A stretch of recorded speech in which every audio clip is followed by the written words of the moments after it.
नमस्कार दोस्तों, आज देखते हैं आज की लेटेस्ट न्यूज़ क्या है। कनाडा के पीएम परिवार संग घर छोड़ भागे। प्रधानमंत्री आवास को हजारों प्रदर्शनकारियों ने घेरा। देखते हैं क्या हाल है। कनाडा में कोरोना वैक्सीन की अनिवार्यता के खिलाफ जोरदार प्रदर्शन हो रहा है। कनाडा के प्रधानमंत्री जस्टिन ट्रूडो और उनके परिवार के लोग घर छोड़कर किसी गुप्त जगह पर चले गए हैं। दरअसल हजारों ट्रक ड्राइवर और अन्य प्रदर्शनकारियों राजधानी शहर में इकट्ठा हो गए हैं और पीएम ट्रूडो के आवास को घेर लिया है। ट्रक ड्राइवर ने अपने करीब 70 किलोमीटर लंबे काफिले को फ्रीडम कन्वॉय नाम दिया है। ट्रक ड्राइवर किस बात पर है गुस्सा? दरअसल ट्रूडो सरकार ने अमेरिका की सीमा को पार करने के लिए ट्रक ड्राइवर का वैक्सीन होना जरूरी कर दिया है, इसलिए ड्राइवर ने विरोध शुरू किया है। वहीं कनाडाई पीएम ने विवादित बयान देते हुए ट्रक वालों के महत्व नहीं रखने वाले अल्पसंख्यक कार दे डाला। इससे वो बुरी तरह से भड़के हुए हैं। आलम यह है कि राजधानी ओटावा जाने वाले रास्ते पर उन्होंने 70 किलोमीटर ट्रक की लाइन लगा दी है।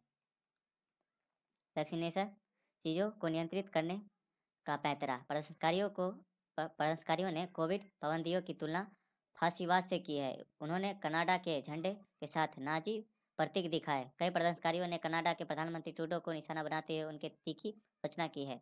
मॉन्ट्रियल से आए डेविड सेंट्रोस ने कहा कि उसे लगता है कि टीकाकरण अनिवार्य करना स्वास्थ्य से संबंधित नहीं है, बल्कि यह सरकार द्वारा चीज़ों को नियंत्रित करने का पैंतरा है।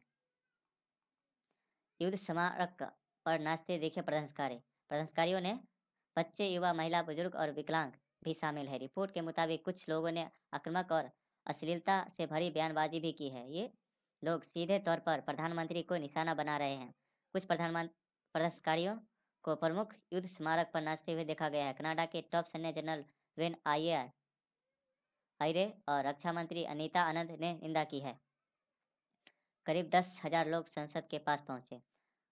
कड़ाके की ठंड की चेतावनी के बावजूद सैकड़ों प्रदर्शनकारी संसदीय परिसर में घुस चुके हैं। हिंसा की आशंका को देखते हुए पुलिस हाई अलर्ट पर है। पुलिस ने कहा कि शनिवार के करीब 10,000 लोग संसद के पास पहुंचे। फिलहाल संसद परिसर में कितने प्रदर्शनकारी मौजूद है, इसका ठीक आंकड़ा पुलिस के पास नहीं है।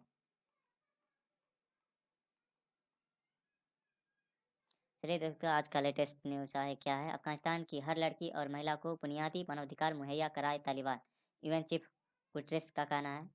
देखिए क्या है। संयुक्त राष्ट्र महासचिवालय एंटोनी एंटोनियो गुटरेस ने तालिबान से हर लड़की और महिलाओं को बुनियाद मानवाधिकार मुहैया कराने की अपील की है।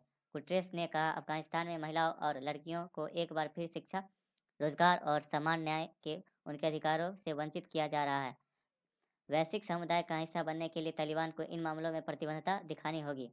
तालिबान को उन बुनियादी मानवाधिकारों का पहचानना और बनाए रखना होगा जो हर लड़की और महिलाओं से संबंधित है।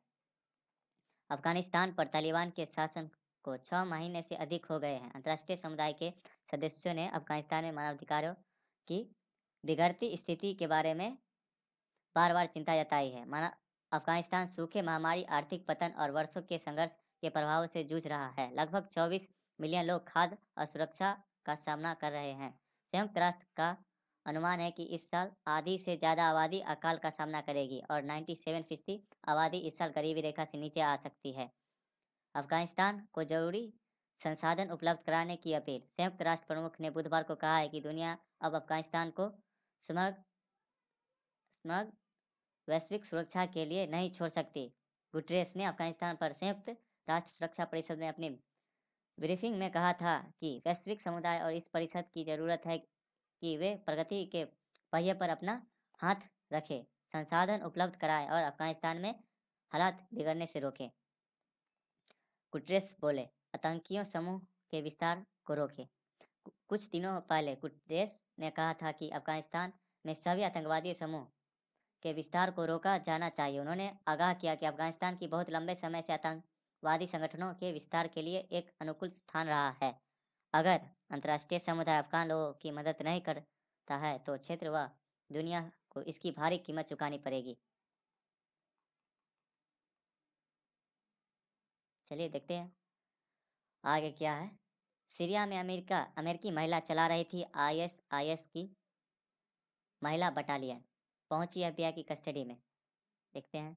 इस महिला पर आरोप है कि वो खूंखार आतंकवादी संगठन Islamic state of Iraq and Syria ISIS की महिला बटालियन को हैंडल कर रही थी। सीरिया में आतंकी संगठन की महिला बटालियन को चलाने वाली इस महिला पर विदेशी आतंकवादियों को जरूरी सामान मुहैया कराने का चार्ज लगाया गया है। यह महिला अब अमेरिकी जांच एजेंसी एफबीआई की कस्टडी में है। आरोपी अमेरिकी महिला की पहचान एल्सन फर्क एक्रेन के तौर पर हुई है। बताया जा रहा है कि यह कंसास की रहने वाली है। इससे पहले इस महिला का नाम साल 2019 में फेडरल वर्जीनिया में दायर की गई एक आपराधिक शिकायत में सामने आया था। हमले की बनाई थी योजना। बताया जा रहा है कि अन्य दूसरी चीज़ों के अलावा इस महिला ने यूएस में बड़े हमले की योजना तैयार की थी।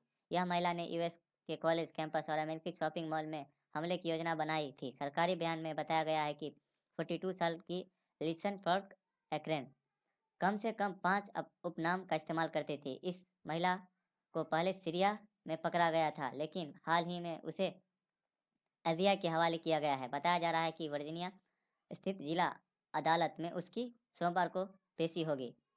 महिलाओं को देती थी ट्रेनिंग। बताया जा रहा है कि आतंकवाद को समर्थन देने वाली यह महिला कई सालों पहले सीरिया गई थी। सरकारी बयान में कहा गया है कि वो साल 2014 से ही आईएसआईएस के लिए कई आतंकवादी गतिविधियों में सलिप सम्मिलित रही। इनमें यूएस कॉलेज कैंपस में हमले की योजना भी शामिल है। यह भी बताया गया है कि आईएसआईएस की महिला बटालियन की लीडर है।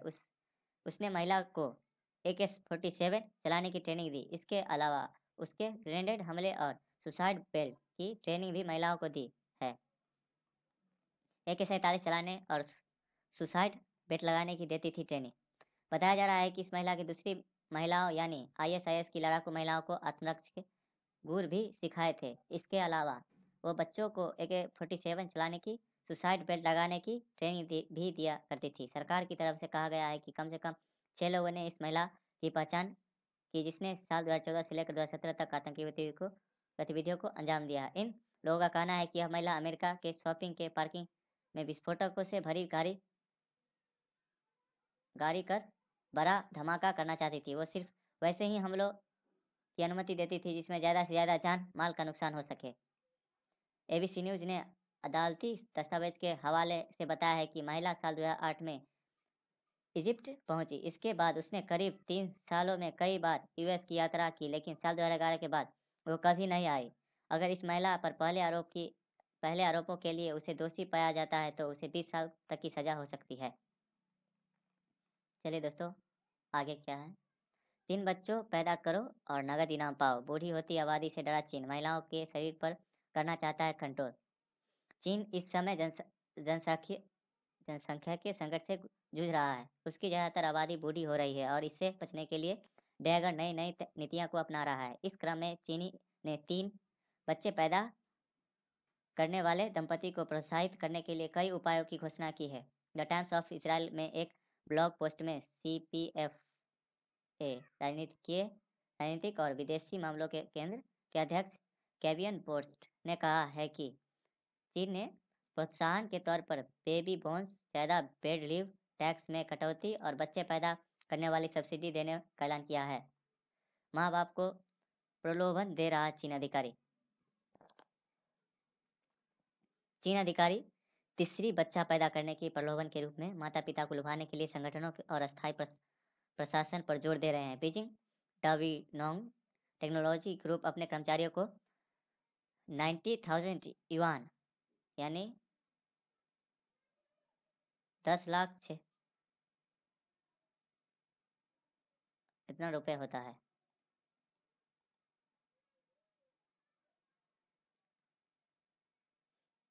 12 महीने तक मातृ अवकाश, मैटरनिटी लीव और 9 दिनों की पीड़ित अवकाश सहित कई लाभ दे रहा है। ऑनलाइन ट्रैवल कंपनी Trip.com ने भी कई अतिरिक्त लाभ देने की घोषणा की है।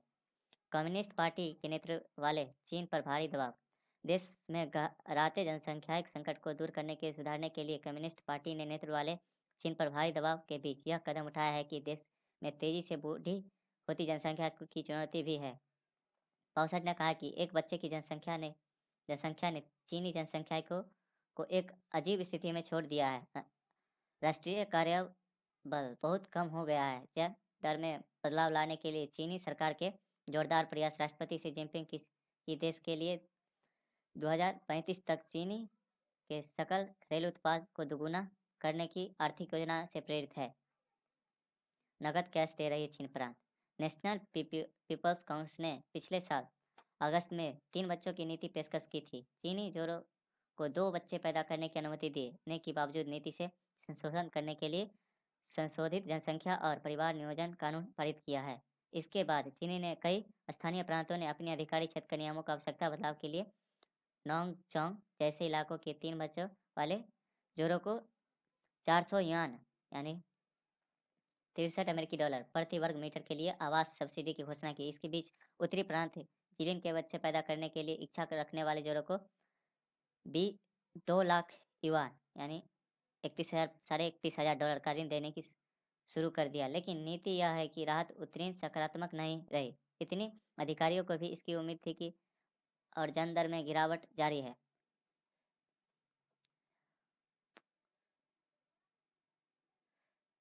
बॉसट ने यह भी कहा है कि थ्री चार्ज पॉलिसी के नई छूट को आकर्षक वित्तीय लाभों के साथ पेश किया गया ताकि लोगों को अधिक से अधिक प्रजनन करने की प्रेरित किया जा सके। क्या चाहती है चीनी आबादी? तथ्य यह है कि आज चीनी की आबादी बहुत सारे पुरुषों और बहुत सारे बूढ़े और बहुत कम युवा है।